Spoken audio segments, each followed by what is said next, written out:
70 வயசு பாட்டிய பார்த்தா அவனுக்கு ஆசை வருதுன்னா அவனெல்லாம் விட்டு வச்சிருக்கிறாங்க. அவனுக்கு தண்டனை எப்ப கிடைக்கும்? ஒரு 5 வருஷம் 10 வருஷம் கழிச்சு கிடைக்கும்.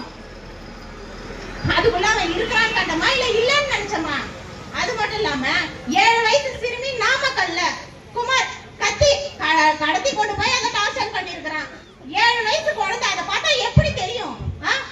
அது குழந்தையும் தெய்வமும் ஒண்ணுதானே. அந்த குழந்தை சிரிச்சா எவ்வளவு ரசிக்க முடியுது.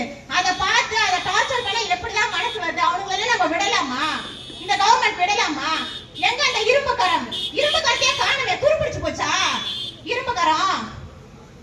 கத்தி போராட்டம் பண்ணி எல்லாத்துக்கும் போராட்டம். இங்க எதுக்குதான் போராட்டம் பண்ணா மட்டும்தான் நமக்கு நீதி கிடைக்குது. போராட்டம் எதுக்கு? இங்க ஆசிரியர்கள், செவிலியர்கள், தூய்மை பணியாளர்கள், எல்லா துறையிலும் இருக்கிறவங்க, கவர்மெண்ட் வேலையில இருக்கிறவங்க, அரசு துறையில இருக்கிற எல்லா அதிகாரிகளும் போராட்டம் பண்ணாதான் விடிவு காலம் கிடைக்குதுன்னா அப்படிப்பட்ட ஆட்சி எதுக்கு நம்மளுக்கு?